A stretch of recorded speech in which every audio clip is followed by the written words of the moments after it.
What's up, everybody? Welcome back to the channel. Today we're going to be doing some more stuff to the Subaru. Today we have another install for the Subaru. It's a pretty big install for me. It should be pretty easy, but I said that about every other install and it was always a pain in the ass. But hopefully this is easy because I've done these installs twice before, so it should be easy. But let's see what it is. And it is this. We have an intake for the Subaru. So I'm gonna put this camera down, and before I do that, I've had previous intakes before. I had a Honda Civic, and I had an AEM intake on that. I still have that intake. I might give it away. And then when I got my OZ Lancer, I switched to a K&N. So that was 2. Then when I got my 09 Lancer, that was Takeda. So that's 3. And now I'm gonna try out this brand. I've seen this brand so many times back in the day when I used to play Need for Speed Underground, so let's open this boy up and see what's going on. Okay, I didn't cheat, I only cracked the seals so we can all get a look at this thing together. So, let's open her up. We have instructions, hoses, clamps. We're gonna open that up in a second. Some more instructions. Oh God. Okay, here's the filter. Yeah, that's the filter. And this is the main component that's gonna go into the manifold. So, open this up and, ooh, that is nice. Oh man, oh that's nice, real. Ooh. Hopefully that sensor will be easy to get off. It was a pain in the ass on that 09 Lancer. Oops. It was a pain in the ass to do on the 09 Lancer because the screws that were in it, they were a weird ass type of screw. So I ended up having to get another one because I stripped the screws trying to get them out. But in the Subaru, they're Phillips, so that'll be easy. And I'm gonna switch those Phillips out to Allen screws. I got Allen screws. I'm gonna do that. And there's an extra pipe in here. What is this for?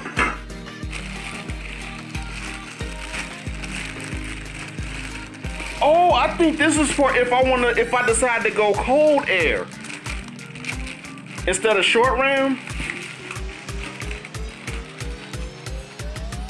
Yeah, I think that's what this is. Let me move that. Cause this part just connects to the manifold and it comes out and air comes in. There's like a pocket right there and air comes in through that. This, I believe, if I decide to go cold air, I could extend it. That's pretty fucking dope, man. That's dope. But let's get all this stuff unboxed and unpackaged and we can get a full look at it. All right, guys, this is everything that came in it. This is the whole shebang. Now, I was just looking through the instructions. They're telling you to install the whole thing. But before I looked into getting this, I was looking at the Weapon R intake, and it only came with this piece. Now when I ordered it, this was the only piece that was shown. So I guess I do have the option to where if I want to go full-blown cold air, I could just add that piece to it, and that goes down into, you know, where the wheel well is. I'm not gonna do that now because we're still in winter pretty much, and I don't want to run the risk of sucking anything up into the engine. That's the only thing I hate about cold air intakes. So I might just run this piece for right now, and then in the summertime, I can kill 2 birds with 1 stone by adding that extra piece and getting the quick release bumper. Because right now I don't have any hardware, any replaceable hardware for the bumper right now. So I'm gonna wait to install that extra piece when it warms up outside. But let's go get this thing put on. Yo, the quality on this is retarded. This is probably the best looking intake that I've owned that I've seen in person. This is easily the best looking one. Yep, engine technology. Before we do anything, I want to take that thing to the car wash, man. I'm gonna just run it through the quick wash for right now just to get all that salt and stuff off of it. I'll worry about detailing it later, so let's go do that first. We running it through the quick wash, boys and gals. Oh yeah.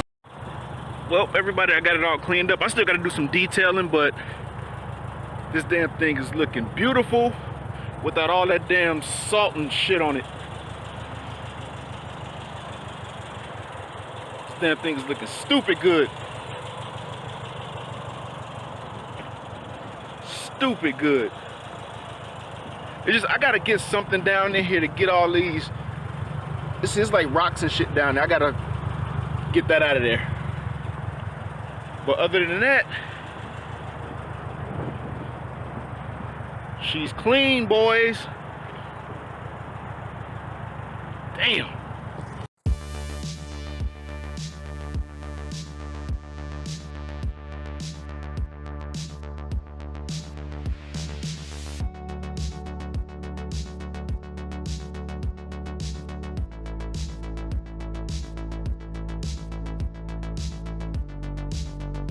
Alright guys, before I went on to install that, I had to put my excitement on hold for a minute because I was having issues with the Subaru. Now, it happened again to where I put gas in the car and it acted like it didn't want to start. And then when I gave it like full throttle, it stalled. So that is a telltale sign of a bad fuel pump. So I went and got that switched out, got that changed, and come to find out the fuel, not only was the fuel pump bad, but it was a lot of rust on those clamps. So I had to get a lot of the stuff in there replaced. So I just got back from doing that, and that was expensive. And I stopped and picked up some spark plugs and wires and whatnot.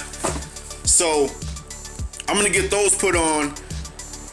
Actually, I can kill two birds with one stone today because I have to because in order to get to the spark plugs on that engine, you have to take the damn intake off. So that's killing two birds with one stone. So I could do that, all of this today. But I'm not gonna show the install on this because I'm pretty sure everybody that owns a Subaru know how to do this stuff. So I'm gonna just focus on this today. So let's go out and get this installed. All right, guys, I'm having some issues.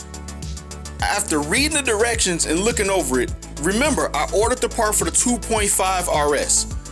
They sent me, this is a 2.5i. There's supposed to be a hose that connects to this. Unless I'm not seeing it, unless it's under there somewhere. But there's supposed to be a hose that connects to that, and I don't see one. But they sent me a long extra hose. I'm assuming that's for that, because I know that stock one right there, that won't reach. And they want you to use the regular, where is it? That hose right there that's connected into the manifold, to reuse that to go into that plug. Now, I'm gonna try something. What I'm gonna do is I'm gonna plug this up. I got something that'll fit in here, and I have some O-rings. So I'm gonna plug that hole up. And if I'm not throwing any engine codes, I'm gonna just keep it. I'm gonna just run it. So what I did, this is a direct fit. So I'm gonna just plug it up with this, put an O-ring on the inside part, and just stick it. I'm gonna stick it to that hole. So if I like I said, if I don't throw a code, I don't recommend anybody doing this. But if I'm not throwing any engine codes, I'm gonna just run it. And I also decided to just go full blown cold air. Screw it, I'm gonna just do the whole thing. So yeah, let's get to work. Hey man, all that stuff I was talking about, plugging up that, disregard all of that. Let me show you something. Okay guys, listen, that's my problem when it comes to making, installing parts and getting new parts. I get overly excited and I tend to miss some stuff. This right here, after reading the instructions, bear with me, man, I feel so stupid. After reading the instructions, this is for if you have that specific hose. But engine being so freaking smart, they gave you this. So if you don't have that hose, you simply plug it up and you're good to go. Oh my God, I feel so stupid. All right, man, let's get back to work, man. Let's get back to work. All right, guys, there's multiple ways you can do this. I've seen people put the car on jack stands. I've seen people jack the car up on a lift. And I've also seen people take off the bumper. So what I'm gonna do, I'm gonna take off the bumper. That way I ain't gotta jack up nothing. So I've already disconnected the battery. This is self-explanatory. Taking it out, and the only thing you're gonna do is reverse the process, putting a new one in. It's pretty easy. I think over here is gonna be kind of tricky. But anyhow, I got everything all set up over there, all the tools that I need. So I've already, like I said, disconnected the battery already. I'm gonna have to remove this because I have to get to the spark plugs and wires down here. And once this come out, I got full access to this side. So I'm gonna do this side first since I gotta take out the whole intake. All right, guys, got the stock intake off. This wire, not wire loom, I'm tripping. This weather stripping was a pain in the ass. It wouldn't go on, so I had to cut it. And then a piece popped off and it flew in here somewhere. I don't know where the hell it went. But the only issue I'm having is this mounting point right here. Because when you look at the intake,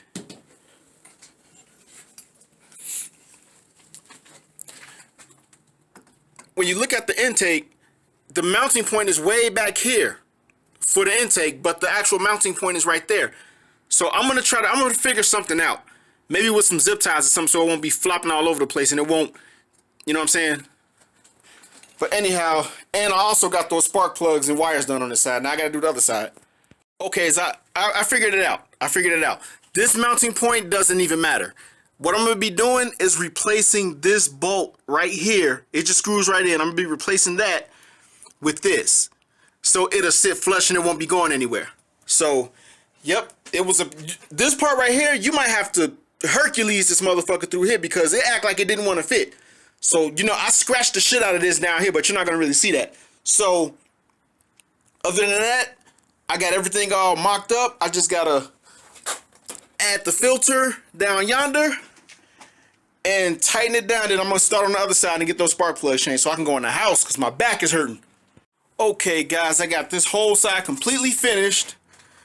Got the sensor installed. Got it clamped down up here by the manifold. Clamp down here. The last thing I'm gonna do is the bumper and the filter. That's gonna be the last thing. But for right now, I gotta change the spark plugs and wires on this side. And to get to those, I'm gonna have to move this. Nice. Okay, guys, spark plugs and wires all done. Just gotta put this back.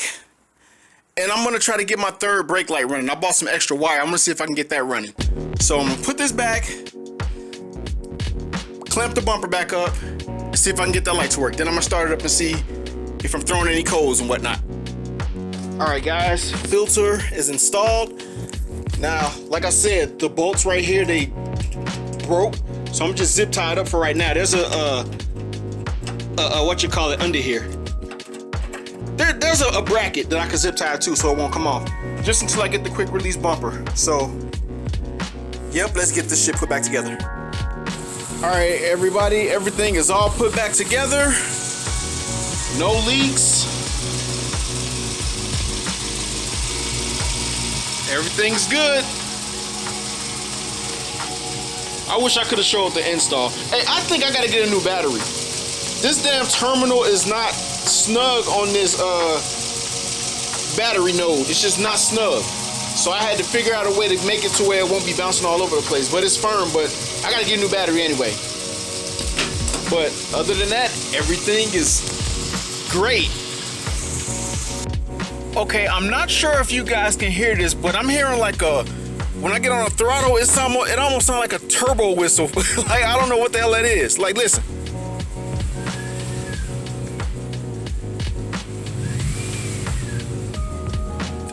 Wow. The throttle response is faster for some odd reason. I don't get that. Maybe it's all in my head.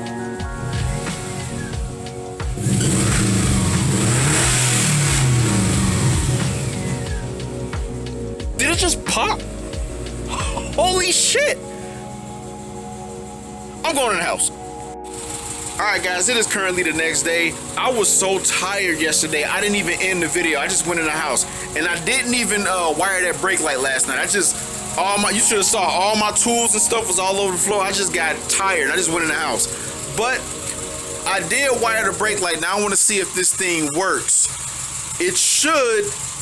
I hope it do. But yeah, man, this thing is looking nice.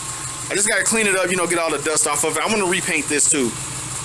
The cover, just to just clean it all up. Just clean it all up. But yeah, let's see if this brake light works. Let's see if it works.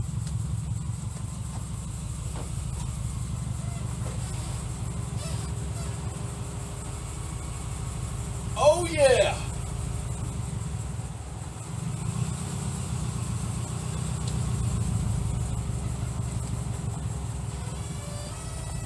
And it works. All right, when I did the wiring, see this, I did not like this because I thought the wiring for the wing was going to be on this side. That's what this extra hole was for, because that's where the original one came from. So instead, it was on this side. So like I said in the previous video, when I installed this, I had to drill another hole, which is right here. Then I had to run the wires across to that. I just did a ghetto job and just taped this stuff up here so it won't be dangling. But that's it. Alright guys, that's going to end it for today's video. One thing I got to say, working on a Subaru, you got to have a lot of patience. With all my other cars, like doing engine work, working under the hood, everything was right at the top. Like with a Subaru, you see what you have to get to, but you have to remove so much stuff to get to it, and it'll irritate you. It irritated me to the point where I got so tired last night, I just went in the house. I just left everything like it was. I just went in the house. And I finished everything up this morning. But yeah, you just gotta have a lot of patience working on a Subaru. I see that now. But yeah, that's gonna be it for the video, and I will see you all in the next one. Deuces.